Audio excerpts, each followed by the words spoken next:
أعوذ بالله من الشيطان الرجيم. بسم الله الرحمن الرحيم. الحمد لله رب العالمين الرحمن الرحيم مالك يوم الدين إياك نعبد وإياك نستعين اهدنا الصراط المستقيم صراط الذين أنعمت عليهم غير المغضوب عليهم ولا الضالين.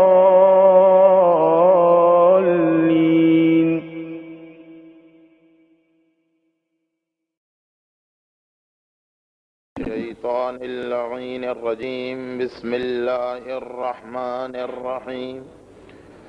الحمد لله الذي هدانا لهذا وما كنا لنهتدي لولا أن هدانا الله لقد جاءت رسل ربنا بالحق والصلاة والسلام على الرسول الأمي الخاتم لما سبق والفاتح لمن غلق والمعلن الحق بالحق وأهل بيته الطيبين الطاهرين المنتجبين المنتخبين لا سيما على بقية الله في الأرضين وحجته على العالمين.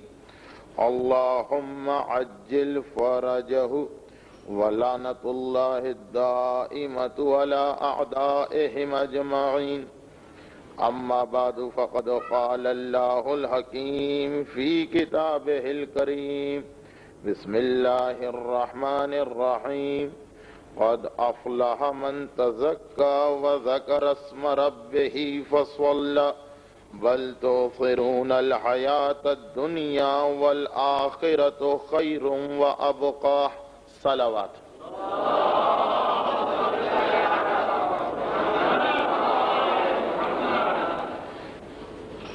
شب جمعہ کے اعمال کی وجہ سے مجلس شروع ہونے میں کچھ تاخیر ہوئی، لیکن چونکہ اس کے فوراً بعد میری دوسری مجلس تو ہے، اس لیے آج گفتگو کچھ مختصر رہے گی، لیکن میں کوشش کروں گا کہ ذرا جلدی اور تیز گفتگو کرتے ہوئے میٹر اتنا ہی آپ حضرات تک پہنچا دیا جائے کہ جو اس سے پہلے کی مجالس میں پہنچانے کی کوشش کی جا رہی تھی.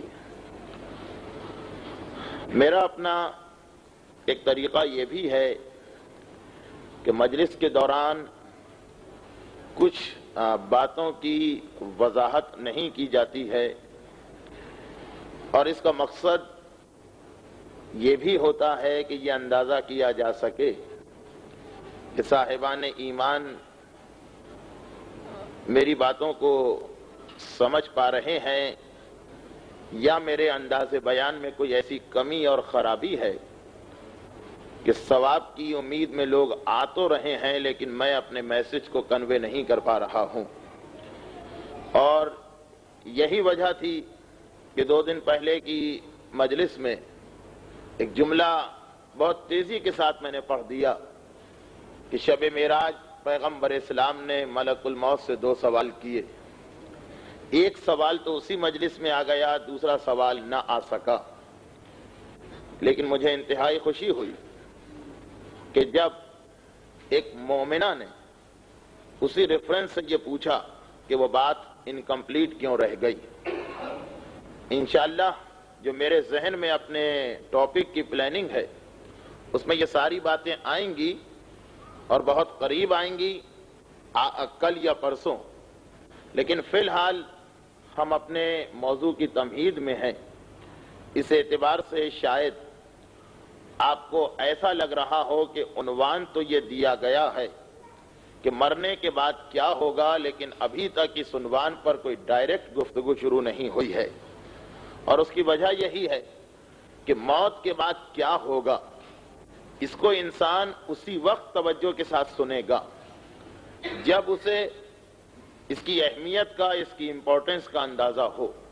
کل کی ہماری مجلس کلام امام کی روشنی میں، بلکہ خود ائمہ معصومین کے عمل کی روشنی میں اسی ایک چیز کو سمجھانے کے لیے تھی کہ موت کا کنسیپٹ کس طریقے سے آل محمد نے اپنے ماننے والوں کے ذہن میں ڈالا، اور بار بار مختلف مقامات پر، مختلف اوکیزنز پہ معصومین نے کچھ اس طریقے سے موت کو یاد کیا کہ اگر ہم یہ بات بھول جائیں کہ امام ہمارے ٹیچر ہیں تو بعض اوقات انسان شک میں مبتلا ہو جاتا ہے کہ ایک معصوم امام کو اتنا رونے کی، اتنا تڑپنے کی، موت سے اتنا ڈرنے کی کیا ضرورت ہے؟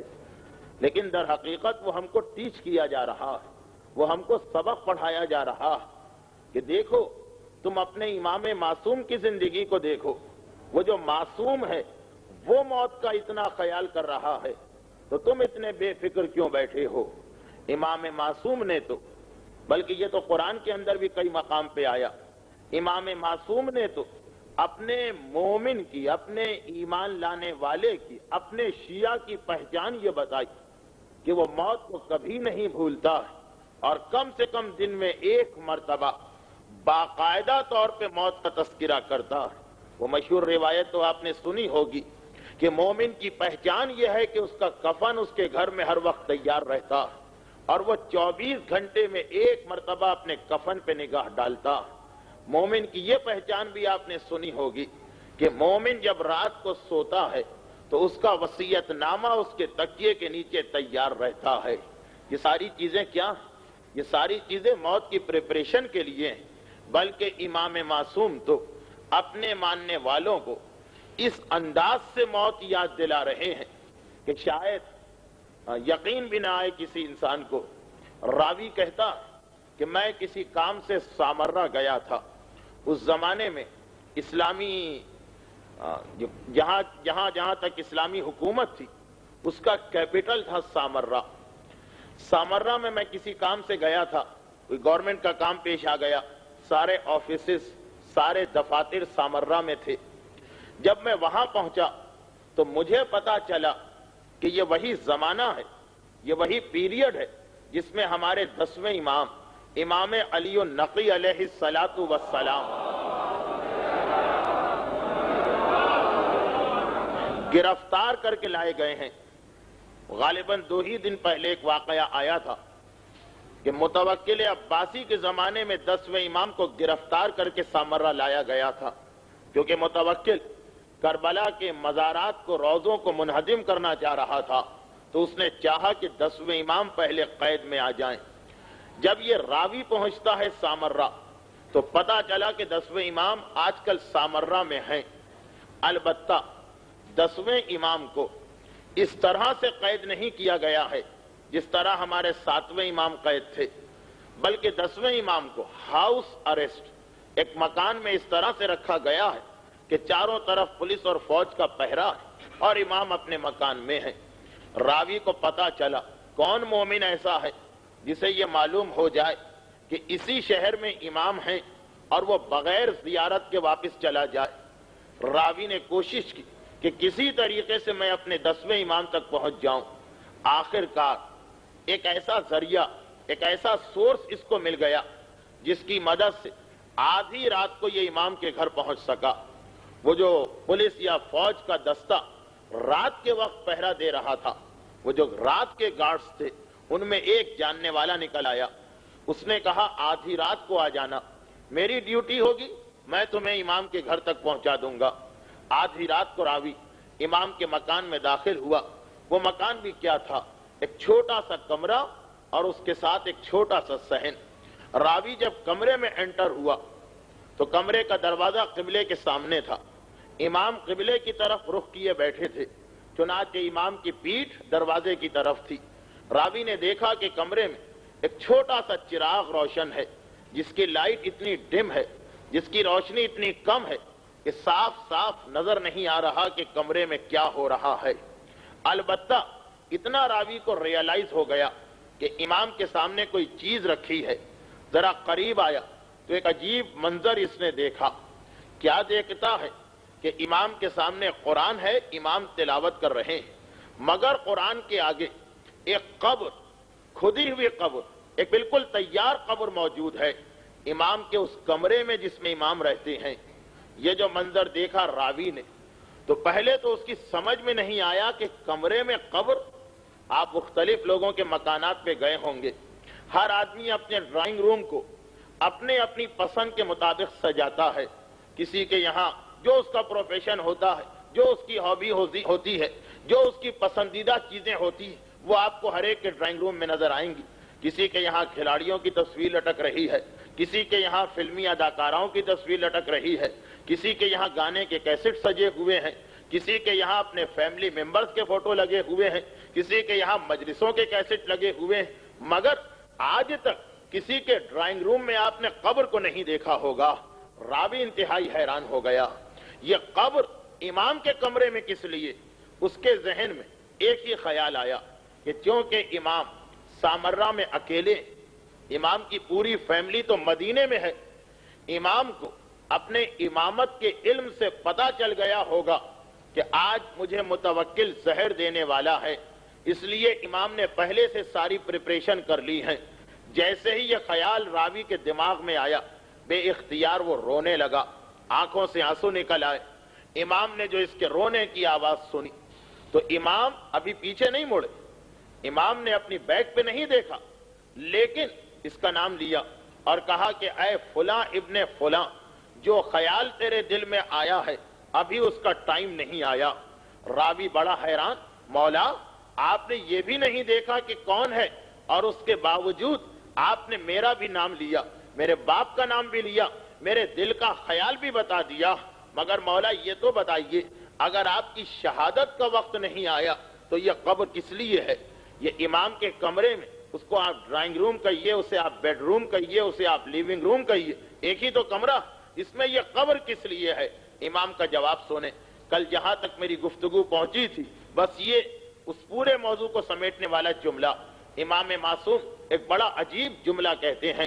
امام فرماتے ہیں یہ قبر اس لیے میرے سامنے ہے کہ میں اپنی زندگی میں روزانہ جو کام بھی کروں، جو کام بھی انجام دوں، اپنے آپ سے یہ سوال کر لوں کہ ایک دن اس قبر میں جانا ہے، اس وقت جو کام میں کر رہا ہوں قبر میں مجھے اس کا فائدہ ملے گا یا اس کا نقصان ملے گا؟ یہ کون کہہ رہا ہے؟ یہ وہ امام کہہ رہے ہیں۔ جیسا کہ میں نے کل کہا، جو معصوم ابن معصوم ابن معصوم ابن معصوم ابن معصوم ہیں، جہاں تک یہ سلسلہ دیکھ ڈالیے، یطہرکم تطہیرا کا سرٹیفکیٹ آپ کو نظر آ رہا ہے۔ پھر یہ امام کا جملہ کس کے لیے ہے؟ پھر یہ امام کیا کہہ رہے ہیں کہ میں اپنے ہر کام سے پہلے ایک مرتبہ اس قبر کو دیکھتا ہوں اور اپنے آپ سے یہ کوسچن کرتا ہوں کہ جو کام میں کرنے جا رہا ہوں یہ قبر میں مجھے فائدہ پہنچانے والا عمل ہے یا نقصان پہنچانے والا عمل ہے؟ اگر میرا دل کہے کہ اس کام کے کرنے سے قبر میں فائدہ ہے تو میں وہ کام کر لیتا ہوں، چاہے دنیا میں کتنا ہی نقصان کیوں نہ ہو رہا ہو۔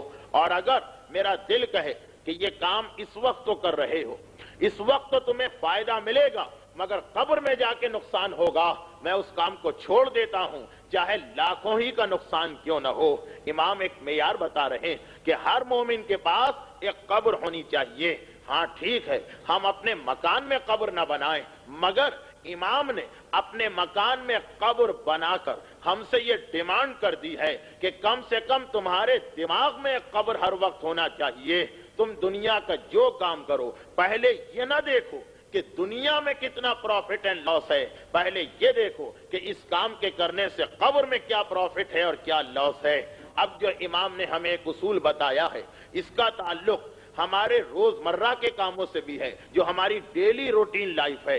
کھانا ہمارے سامنے آ گیا، کراچی میں تو میں اکثر دیکھتا ہوں، کھانا سامنے آ گیا، انسان نے دیکھا کہ کہیں ایسا تو نہیں ہے کہ اس میں چکنائی یا روغن زیادہ ہے، مجھے تو ہارٹ کی بیماری ہے، کولیسٹرول بہت زیادہ ہے، یہ اتنا گھی تو مجھے نقصان پہنچا دے گا۔ دوسرے آدمی نے دیکھا اس میں کہیں شوگر تو نہیں ہے، میں تو ڈائیبٹس کا مریض ہوں، یہ تو میرے لیے نقصان پہنچا دے گا۔ تیسرے آدمی نے دیکھا اس میں کہیں مرچ مسالہ زیادہ تو نہیں ہے، میں تو السر کا مریض ہوں، یہ تو مجھے نقصان پہنچا دے گا۔ امام کہہ رہے ہیں کہ کھانا بھی اگر تمہارے سامنے آیا، پہلے یہ نہ دیکھو کہ دنیا میں کتنا فائدہ اور کتنا نقصان ہے، کھانا لذیذ ہے یا کھانا بے مزہ ہے، پہلے یہ دیکھو یہ کھانا کھانے سے قبر میں فائدہ ہو رہا ہے یا نقصان ہو رہا ہے۔ ایسا تو نہیں کہ حرام غذا ہو، ایسا تو نہیں کہ نجس غذا ہو، دنیا میں تو بہت مزے لے لے کے کھا رہے ہو، مگر قبر میں ایک ایک لقمہ تمہارے لیے پریشانی کا سبب بن جائے۔ کپڑے پہننے کا موقع آیا، کپڑے پہننے کا موقع آیا، خصوصاً ہماری خواتین، خصوصاً ہماری لیڈیز کپڑے پہننے کے لیے ان کے پاس ایک پوری شریعت ہے کہ گھر سے باہر جا رہی ہیں تو کپڑے الگ ہیں، گھر کے کپڑے الگ ہیں، شادی میں جا رہی ہیں تو کپڑے الگ ہیں، مجلس میں جا رہی ہیں تو کپڑے الگ ہیں، شاپنگ کے لیے جا رہی ہیں تو کپڑے الگ ہیں، ریلیٹیوز کو وزٹ کرنے جا رہی ہیں تو کپڑے الگ ہیں، مردوں میں بھی عورتوں میں بھی۔ مگر معصوم نے اس قبر کے ریفرنس سے ہم سے یہ کہا کہ جب کبھی کپڑے پہننے کا، جب کبھی لباس پہننے کا وقت آئے تو یہ مت دیکھو کہ کیسا موسم ہے، سردی ہے یا گرمی ہے، یہ مت دیکھو کہ صبح کا وقت ہے یا شام کا وقت ہے، یہ مت دیکھو کام پہ جا رہے ہو یا تفریح کے لیے جا رہے ہو۔ پہلی بات اپنے آپ سے یہ کہو کہ یہ کپڑے پہننے سے قبر میں فائدہ ہوگا یا نقصان ہوگا۔ اگر پتا چلا کہ ایسے مال کا کپڑا ہے جس میں خمس نہیں نکالا گیا، عورت کپڑا پہن رہی ہے، پتا چلا ایسا کپڑا ہے جس سے اس کا جسم نظر آ رہا ہے، اس کی باڈی کور نہیں ہو رہی ہے، تو پہلا معیار یہ ہونا چاہیے نہیں پہننا ہے یہ کپڑا، چاہے کتنا ہی بہترین کپڑا کیوں نہ ہو، چاہے کتنا ہی عمدہ کپڑا کیوں نہ ہو۔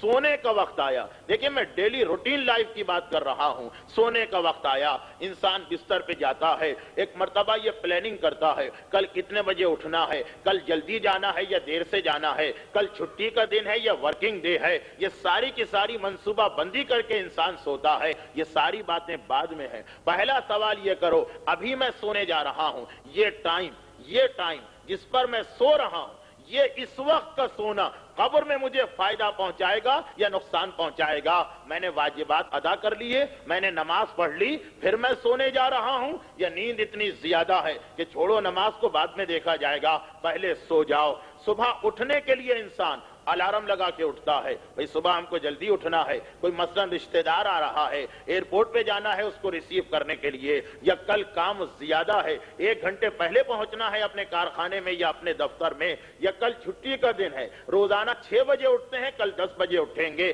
نہیں، یہ اٹھنے کا جو تم اپنا شیڈیول بنا رہے ہو اس میں دنیا کی باتیں بعد میں لانا۔ پہلا سوال یہ کرو کہ جتنے بجے کل میں اٹھنا چاہتا ہوں وہ قبر میں میرے لیے فائدہ مند ہوگا یا نقصان دہ ہوگا۔ ایسا تو نہیں کہ نماز قضا ہو رہی ہے پھر آنکھ کھل رہی ہے۔ تو ایک اصول دے دیا 10ویں امام نے کہ اے ہمارے ماننے والے، اب دیکھیے یہ جو امام نے اس راوی کو جملہ سنایا، یہ کس کے لیے سنایا؟ کیا اپنے دشمنوں کے لیے سنایا؟ کیا متوکل کے لیے سنایا؟ کیا 10ویں امام کے کلام پر یزید عمل کرنے آئے گا؟ کیا 10ویں امام کے کلام پر شمر عمل کرے گا؟ یہ تو یقیناً اپنے ماننے والوں کے لیے ہے، اپنے محبت کرنے والوں کے لیے ہے، اپنے شیعوں کے لیے ہے۔ تو 10ویں امام ایک اصول دے کے جا رہے کہ تمہاری پوری زندگی اس ایک اصول کے گرد گھومنا چاہیے کہ جو کام کر رہے ہو یہ قبر میں کتنا فائدہ پہنچاتا ہے اور قبر میں کتنا نقصان پہنچاتا ہے۔ ہاں، اس کے بعد دنیا کو بھی دیکھو، مگر پہلا معیار قبر ہونا چاہیے۔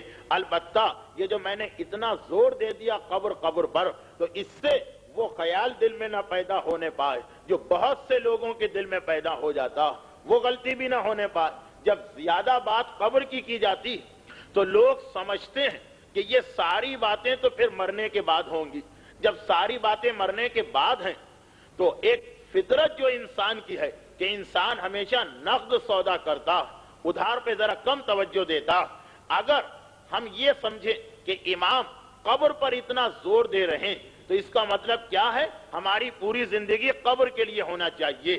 مگر یہ مطلب نہ نکالیں کہ اگر ہم دین پہ عمل کریں گے تو سارا ثواب اور سارا عذاب مرنے کے بعد ہے، دنیا سے کوئی تعلق نہیں دین کا۔ نہیں، یہ بھی غلط فہمی ہوگی۔ امام نے زور یقیناً زور یقیناً دیا قبر کے اوپر کہ تیاری قبر کے لیے کرو، مگر ایک اصول اور یاد رکھیے گا کہ اسلام کے جتنے بھی واجبات ہیں، اسلام کے جتنے بھی حرام چیزیں ہیں، ان کا نفع و نقصان دنیا میں بھی پتہ چل جاتا ہے۔ یہ خیال نہ کریں کہ ہر چیز کا تعلق آخرت سے ہے۔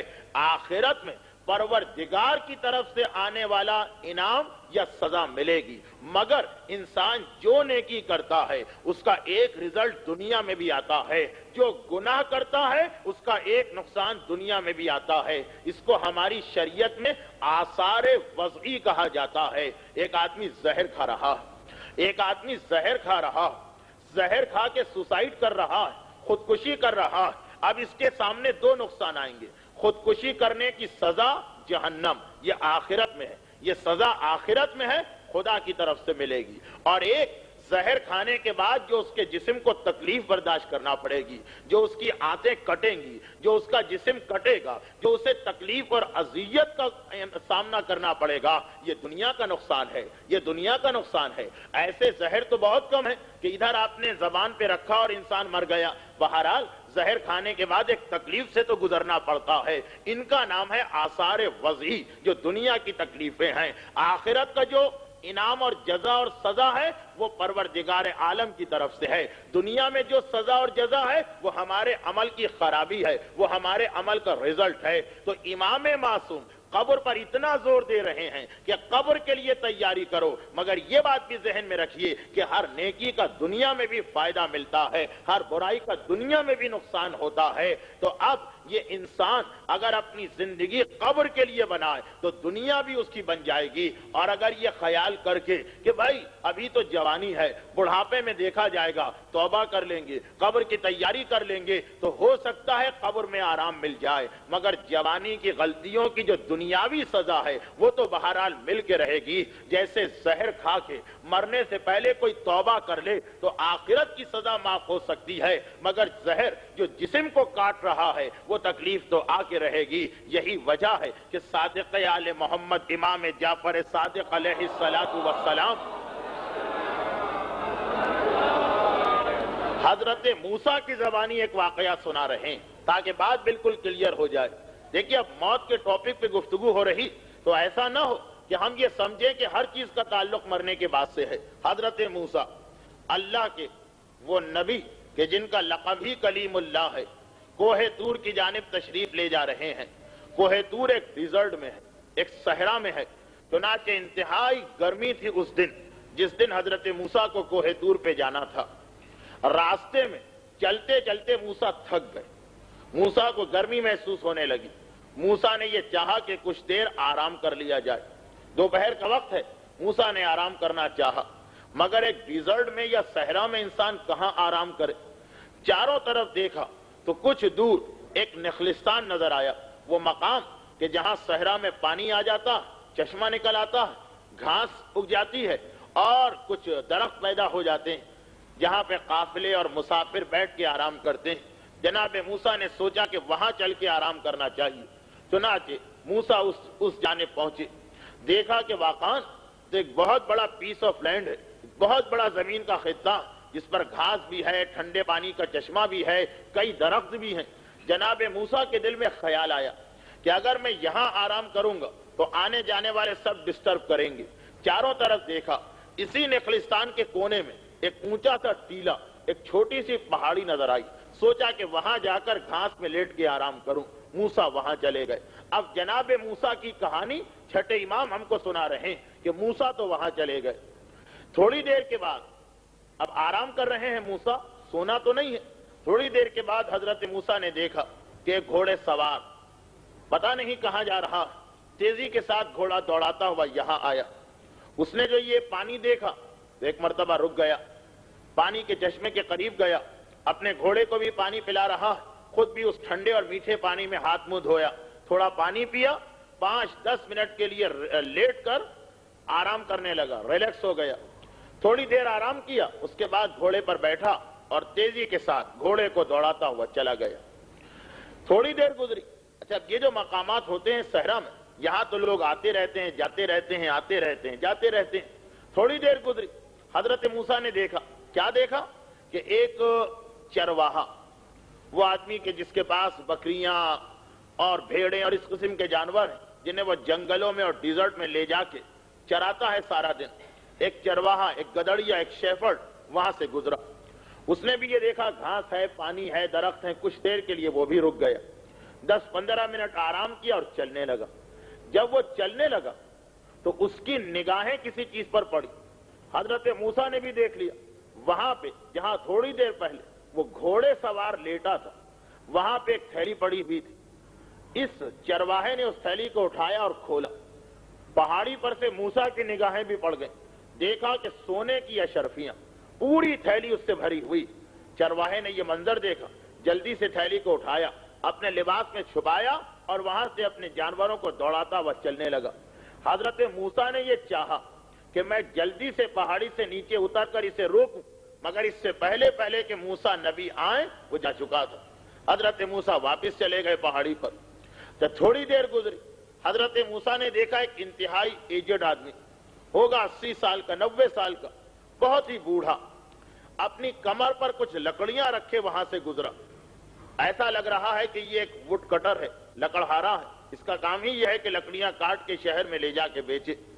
اس نے بھی دیکھا یہاں پانی ہے، یہاں سایہ ہے، وہ لیٹ گیا تھوڑی دیر آرام کرنے کے لیے. اتنی دیر میں حضرت موسیٰ یہ منظر دیکھتے ہیں کہ وہی گھوڑے سوار جو پہلے گیا سب سے پہلے، وہ ایک مرتبہ تیزی سے گھوڑا دوڑا کے واپس آ رہا. گھوڑے کو روکا اور نیچے اتر کے کچھ ڈھونڈنے لگا. ایسا لگ رہا ہے کہ بہت پریشان ہے. حضرت موسیٰ سمجھ گئے کہ یہ اپنی اس تھیلی کی تلاش میں آیا ہوگا جس میں سونے کی اشرفیاں بھری ہوئی تھی. چنانچہ حضرت موسیٰ نے چاہا کہ پہاڑی سے نیچے اتر کر اسے بتاؤں کہ کیا ہوا.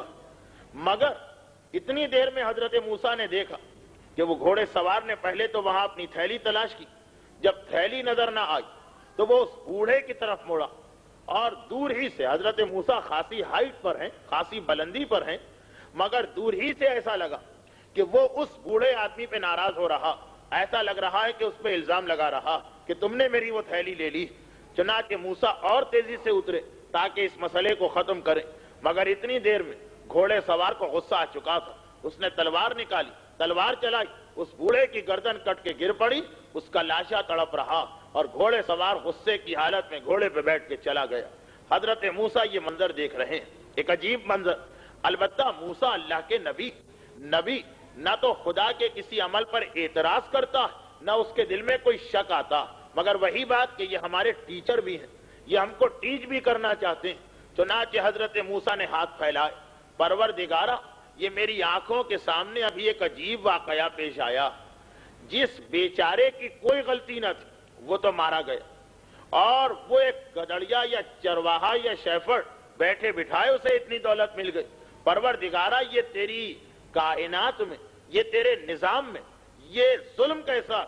یہ تو ایک ظلم سا نظر آ رہا کہ جو بیچارہ بے قصور ہے وہ مارا گیا، اور جس کو سب کچھ مل گیا اس کو کسی نے پلٹ کے دیکھا بھی نہیں، اس کو کسی نے پکڑا بھی نہیں. اور یہ گھوڑے سوار، اس کا تو بیٹھے بٹھائے نقصان ہو گیا. پروردگارا، اس کا مطلب کیا ہے؟ خدا کی بارگاہ سے آواز آئی، کیونکہ چھٹے امام روایت ہم تک پہنچا رہے ہیں تو یہ ہمارے لیے بھی ہے کہ ایک آواز آئی کہ اے موسیٰ، یہ جو کچھ تو نے دیکھا یہ سارا کا سارا میرا عدل ہے، یہ میرا جسٹس ہے، یہ وہ اصول ہے کہ جس پر میں کائنات کو چلا رہا ہوں. حضرت موسیٰ حیران ہو، پروردگارا، اس میں تو مجھے کوئی جسٹس نظر نہیں آ رہا. کہا کہ سنو اے موسیٰ، سنو، یہ جو لکڑہارا تمہیں نظر آیا ہے سب سے آخر میں وہ بوڑھا آدمی کے جو مارا گیا، اس آدمی نے نوجوانی میں، جب یہ نوجوان تھا، اپنی جوانی میں ایک قتل کیا تھا، لیکن اس وقت کوئی اس کو پکڑ نہ سکا. اور معلوم ہے کس کا قتل کیا تھا؟ اس بوڑھے نے جب یہ جوان تھا. یہ جو گھوڑے سوار تھا اس کے باپ کو قتل کیا تھا. یہ دونوں ایک ہی علاقے کے رہنے والے تھے. پیسے کے کسی معاملے پر اس بوڑھے نے اس گھوڑے سوار کے باپ کو قتل کر دیا. اس وقت کوئی ویٹنس نہیں، اس وقت کوئی پکڑنے والا نہیں، وہ صاف بچ گیا تھا. مگر باپ کے قاتل سے بدلہ لینے کا حق یہ رائٹ بیٹے کو حاصل ہے. اس وقت تو یہ نہ پکڑا گیا، لیکن آج میں نے اپنے جسٹس کی مدد سے اس باپ کے، اس بیٹے سے اپنے باپ کے قاتل کا بدلہ لے لیا. اور اے موسیٰ، یہ جو چرواہا تمہیں نظر آیا، یہ چرواہا جسے بیٹھے بٹھائے 1000 سونے کی اشرفیاں مل گئیں، اس کے باپ نے اس گھوڑے سوار کے باپ سے، اس گھوڑے سوار کے باپ کو ایک لون دیا تھا، ایک قرضہ دیا تھا، مگر ان گڈ فیتھ دیا تھا، نہ کوئی دستاویز لکھی گئی، نہ کوئی وٹنس رکھا گیا۔ جب اس گھوڑے سوار کے باپ کا انتقال ہو گیا تو اس چرواہے کا باپ پہنچا اس گھوڑے سوار کے پاس کہ میں نے تمہارے باپ کو قرضہ دیا، تمہارے باپ کا انتقال ہو گیا، وہ بہت پیسہ چھوڑ کے گیا ہے، میرا لون واپس کرو۔ گھوڑے سوار نے انکار کر دیا کہ جب کوئی وٹنس نہیں، جب کوئی ڈاکومنٹ نہیں، جب کسی قسم کا کوئی ثبوت نہیں تو میں کیسے بیٹھے بٹھائے 1000 سونے کی اشرفیاں دے دوں۔ بیچارہ اس چرواہے کا باپ، کیونکہ اس کے پاس کوئی گواہ نہیں، وہ مظلومیت کے ساتھ گھر واپس آ گیا۔ مگر آج اس گھوڑے سوار کے مال سے 1000 اشرفیوں کو اس طریقے سے میں نے اس چرواہے تک ٹرانسفر کر دیا ہے۔ تو اے موسیٰ، اکثر ایسا ہوتا ہے کہ گناہگار گناہ کر کے یہ سمجھتا ہے کہ اس کو کسی نے نہیں پکڑا، قیامت میں تو میں اس کو پکڑوں گا، مگر دنیا میں بھی میرا سسٹم کچھ ایسا ہے، نظام کائنات کچھ ایسا ہے کہ گناہ کرنے والا دنیا سے رخصت ہونے سے پہلے اپنے گناہ کی دنیاوی سزا کو دیکھ لیتا ہے۔ اور اکثر ایسا ہوتا ہے کہ ایک بیچارے کا حق مارا گیا، ایک بیچارہ مظلوم ہے، اس کے پاس کوئی وٹنس نہیں، اس کے پاس کوئی گواہ نہیں، اس کے پاس کوئی پروف نہیں، اس کا رائٹ ختم ہو گیا۔ وہ یہ سمجھتا ہے کہ میرے اوپر ظلم ہوا ہے، لیکن اے موسیٰ، یہ کائنات میرے سسٹم پر چل رہی ہے، میں اس دنیا کے ختم کرنے سے پہلے اس مظلوم کو اس کا رائٹ دلوا کے رہتا ہوں۔ تو اے موسیٰ، اگر کوئی، دیکھیے یہ آخری جملہ بڑا امپورٹنٹ ہے، اے موسیٰ اگر کوئی یہ خیال کرتا ہے کہ جو بھی برائی وہ دنیا میں کر رہا ہے یا جو بھی نیکی وہ دنیا میں کر رہا ہے اس سب کا تعلق آخرت سے ہے تو وہ غلطی پر ہے، اس لیے کہ انسان کے گناہ اور انسان کی نیکی کی جزا اس دنیا میں بھی اس کو ملتی ہے، اور آخرت میں قبر میں جانے کے بعد تو ہے ہی میرا سسٹم، وہاں تو میں اسے پوری جزا اور سزا دیتا ہوں۔ تو موت کے سلسلے میں جو تقاریر آپ آج سے یا کل سے سنیں گے، یہ خیال نہ کیجیے گا کہ یہ ساری بات مرنے کے بعد کی ہے، نہیں، ہر گناہ اور ہر نیکی اس دنیا میں بھی انسان کو فائدہ یا نقصان پہنچا کے رہتی ہے۔ یہ دوسری بات ہے کہ کچھ ٹائم لگتا، کچھ وقت لگتا، ایسا نہیں ہے کہ آج ہم گناہ کریں تو آج ہی ہم کو سزا مل جائے، کچھ وقت ملتا ہے۔ اس کی وجہ سے انسان یہ سمجھتا ہے کہ میرا گناہ معاف ہو گیا، یہ سمجھتا ہے کہ میرے گناہ کو کسی نے نہیں پکڑا، مگر نہیں، قرآن اعلان کر رہا ہے ان بطش ربک لشدید، تمہارے پروردگار کی گرفت، تمہارے پروردگار کی گرفت بڑی سخت ہے اور اسی دنیا میں پکڑا جائے گا۔ ہاں یہ دوسری بات ہے، اب دیکھیے یہاں سے موت کی گفتگو شروع ہو گئی۔ ہاں یہ دوسری بات ہے کہ پروردگار نے یہ جو موت کا پورا سسٹم ہے، یہ جو موت کا پورا نظام ہے، اس کو 7 اسٹیجز میں رکھا ہے۔ خدا نے موت کو 7 مرحلوں میں رکھا ہے۔ ہر مومن سے خدا کا ایک پرومس ہے، ایک وعدہ کہ جس کے دل میں جو کے دانے کے برابر ایمان ہے اسے میں جنت عطا کروں گا۔ ایک بات تو 100% کنفرم ہے کہ جس کے پاس ایمان ہے، چاہے وہ کتنا ہی بڑا گناہگار کیوں نہ ہو، چاہے وہ بے نمازی ہو، چاہے وہ شرابی ہو، چاہے وہ جواری ہو، کتنا ہی بڑا گناہگار کیوں نہ ہو، جس کے پاس ایمان ہے، خدا کا اس سے وعدہ ہے کہ جنت تمہیں مل کے رہے گی، اس لیے کہ جنت کی قیمت ایمان ہے۔ البتہ جو گناہ اور غلطیاں ایک انسان نے کی ہیں ان کی سزا بھی اس کو برداشت کرنا پڑے گی، اور یہ سزا 7 اسٹیجز میں انسان کو ملا کرتی ہے۔ 7 اسٹیجز میں یہ سزا ملتی ہے۔ پہلا اسٹیج کیا ہے؟ بلکہ میں الٹا چلوں، آخری اسٹیج جہنم ہے۔ جہنم سے پہلے والا اسٹیج قیامت کا میدان ہے، اس سے پہلے کا اسٹیج پل صراط ہے، پل صراط سے پہلے کا اسٹیج قبر ہے۔ دیکھیے آپ کو شاید یہ ترتیب ذرا پسند نہ آئے کہ نہیں پل صراط کو میں نے پہلے کیوں کر دیا، یہ ڈیٹیل بعد میں آئے گی۔ آج تو میں فرسٹ اسٹیج آپ کے سامنے پیش کرنا چاہتا ہوں۔ تو جنت ہر مومن کو ملنے والی، مگر جو گناہ اس نے کیے اس کی سزا اس کو 7 مرحلوں میں ملے گی۔ آخری مرحلہ جہنم ہے، اس سے پہلے کا مرحلہ قیامت ہے، میدان قیامت، اس سے پہلے کا مرحلہ پل صراط ہے، اس سے پہلے کا مرحلہ قبر ہے، قبر سے پہلے کا مرحلہ قبر کی پہلی رات ہے، یہ بہت ہی اہم رات ہے، اس سے پہلے کا مرحلہ ملک الموت کا آنا ہے۔ مگر مومن سے خدا کا ایک وعدہ اور ہے، وہ یہ ہے کہ اگر مومن کے گناہ کم ہیں تو اسی دنیا میں اس کو اس کے گناہوں کی سزا مل جائے گی۔ تو گویا ایک مومن جتنے گناہ کرتا ہے، خدا کی پوری کوشش یہ لفظ مناسب تو نہیں ہے خدا کے لیے، لیکن میں سمجھانے کے لیے استعمال کر رہا ہوں۔ خدا کی پوری کوشش یہ ہے کہ مومن کو اس کے گناہوں کی سزا اسی دنیا میں مل جائے۔ البتہ اگر گناہ زیادہ تو پھر ملک الموت تکلیف پہنچائے گا، اس میں گناہ معاف ہو جائیں گے۔ لیکن اگر گناہ اور زیادہ ہیں تو قبر کی پہلی رات قبر کی دیواریں اپنے درمیان کرش کریں گی، اس میں گناہ معاف ہو جائیں گے۔ لیکن اگر گناہ اور زیادہ ہیں تو قیامت تک برزخ کا عذاب برداشت کرنا پڑے گا، اس میں گناہ معاف ہو جائیں گے۔ اور اگر گناہ اور زیادہ ہیں تو قل صراط کا مرحلہ ہے، لیکن اگر گناہ اور زیادہ ہیں تو پھر قیامت کے میدان کا مرحلہ ہے، اور اگر گناہ اور زیادہ ہیں پھر جہنم کا مرحلہ ہے۔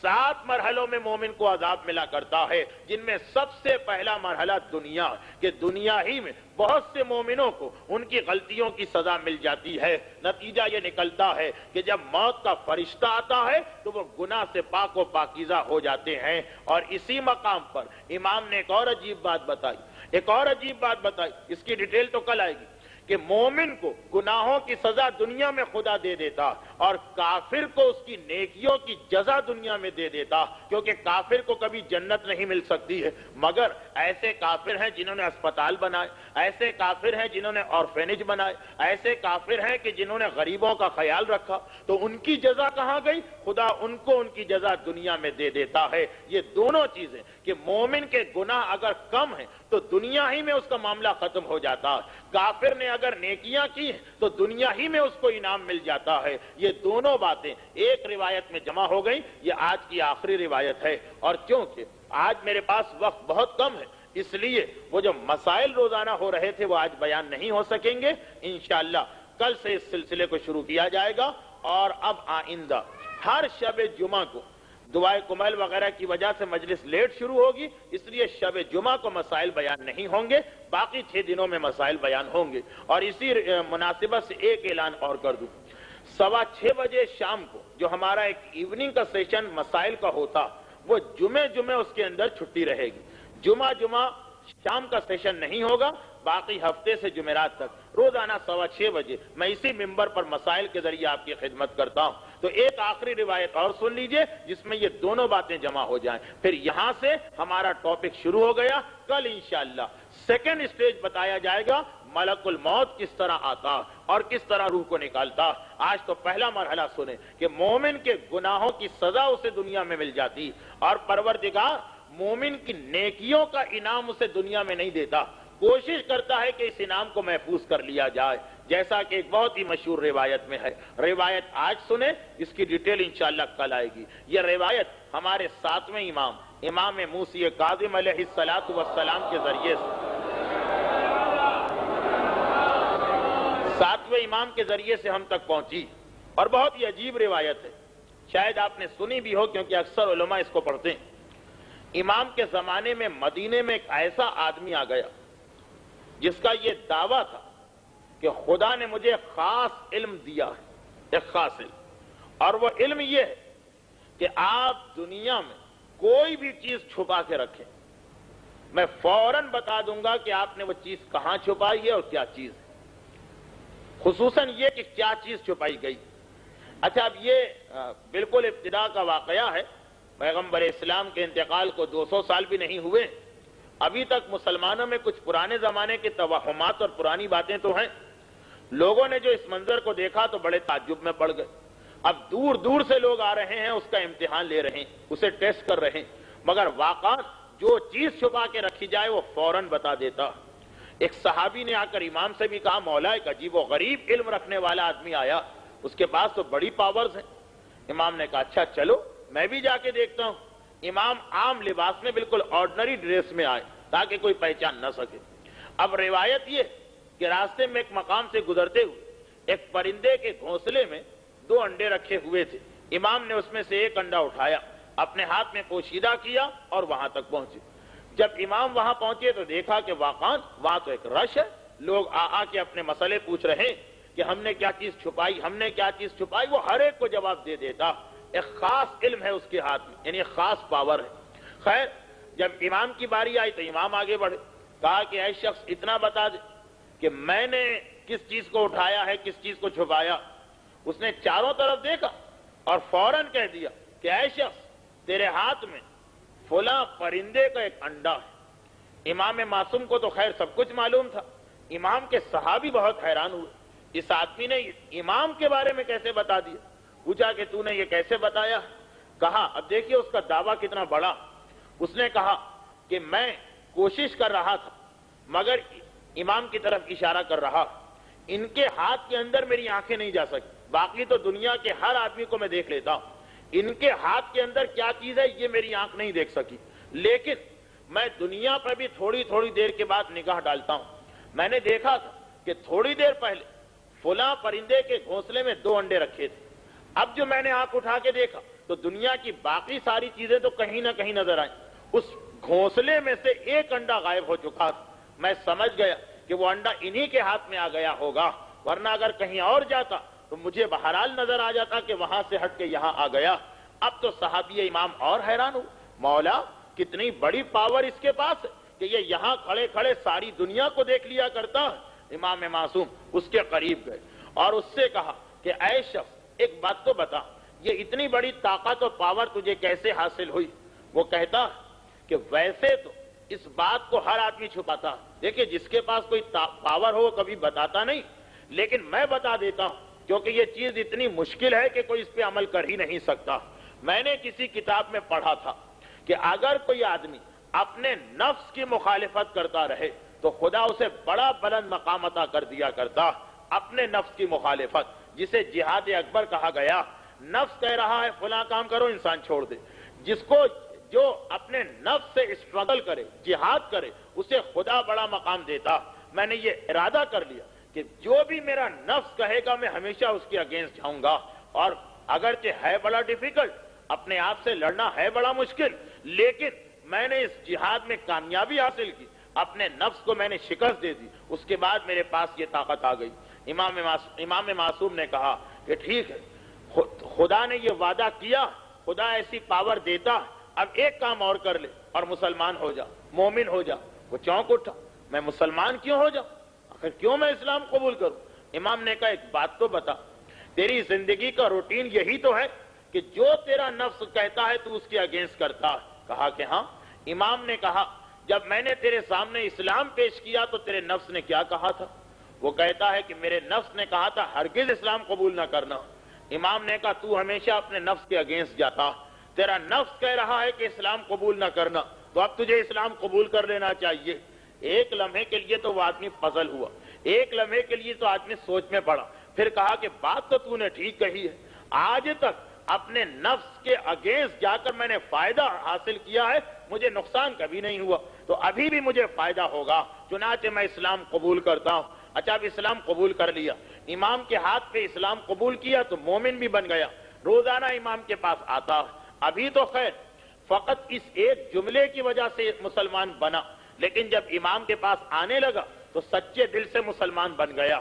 ایک دن بہت پریشان ہو کر وہ آیا 7ویں امام کے پاس، کہا مولا اب میں سچے دل سے مومن بن گیا ہوں، مگر ایک چیز میری سمجھ میں نہیں آتی، وہ یہ کہ جب تک میں کافر تھا، جب تک میں بے دین تھا، اپنے نفس کا مقابلہ کرتا تھا تو خدا نے مجھے اتنی بڑی پاور دے دی، اب میں دیندار بن گیا ہوں، مومن بن گیا ہوں، مسلمان بن گیا ہوں، شریعت کی پابندی کرتا ہوں، لیکن اب میرے پاس وہ پاور نہیں رہی۔ مولا مومن بننے کے بعد تو خدا کو مجھے اور زیادہ پاور دینا چاہیے تھی۔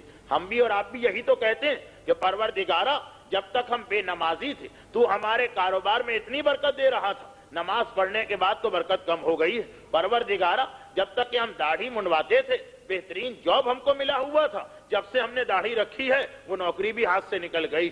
عورت کہتی ہے پروردگارا جب تک میں بے پردہ گھومتی تھی اس وقت تک بڑے عیش و آرام میں تھی، جب سے میں نے پردہ کیا ہے میرے گھر میں مصیبتیں آنے لگی ہیں۔ تو یہ چیز ہم بھی کہتے ہیں، یہ مومن بھی کہہ رہا ہے۔ مولا ایمان لانے کے بعد تو خدا میری نعمتیں اور بڑھا دیتا، مگر یہ تو عجیب بات ہو گئی کہ جو پاور میرے پاس تھی وہ بھی مجھ سے چھین لی گئی۔ اب 7ویں امام کا جواب سنیں، بڑا عجیب جواب ہے، کیونکہ آج ٹائم نہیں ہے اس کے تفصیل میں جانے کا۔ جواب آج سنیں، کل انشاءاللہ اس کی ڈیٹیل آئے گی۔ 7ویں امام نے کہا سنو، تم اپنے نفس سے لڑ رہے تھے، یہ ایک نیکی ہے، اس کا بہت بڑا اجر ہے، مگر جب تک تم کافر تھے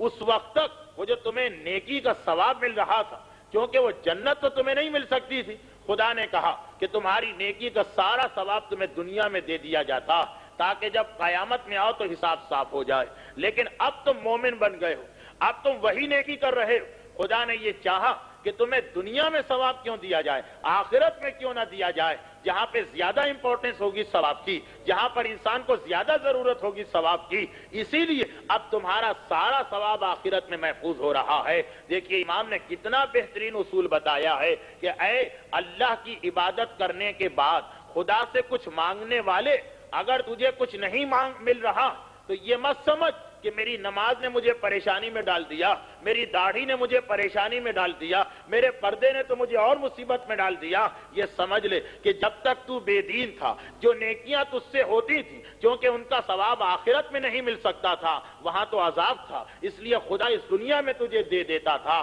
اب تیری ایک ایک نیکی خدا کے بینک میں جمع ہو رہی ہے، اور آخرت میں جب تو محتاج ہوگا ایک ایک نیکی کا، وہاں تجھے یہ نیکی ملے گی۔ بس ایک اس اصول کو انسان یاد کر لے کہ جیسے جیسے دین پر ہم عمل کریں گے ویسے ویسے ہماری پریشانیاں بڑھ سکتی ہیں، اس لیے کہ ہمارا اجر و ثواب تو آخرت کے لیے محفوظ ہو رہا ہے۔ وہ آخرت کتنی خطرناک جگہ ہے یہ تو انشاءاللہ کل سے آپ سنیں گے۔ ملک الموت جب مومن کے سرہانے آتا اس وقت اس پہ کیا گزرتی ہے، یہ کل کا ٹاپک ہے، اس وقت سے آپ سنیں گے۔ یہاں تک روایتوں میں موجود ہے کہ جب انسان کو آخرت میں اس کی نیکیوں کا بدلہ ملے گا، وہ کہے گا کاش دنیا میں خدا نے اپنی کوئی نعمت مجھے نہ دی ہوتی، ساری نعمتیں آخرت میں دے دیتا، اس لیے کہ وہاں نعمتوں کا مزہ آئے گا۔ یہی وجہ تو ہے کہ جیسے جیسے کربلا والوں کے مصائب بڑھتے جا رہے ہیں، کوئی یہ نہیں کہتا کہ ہم پر بڑا ظلم ہو رہا ہے، کوئی یہ نہیں کہتا کہ خدا بندہ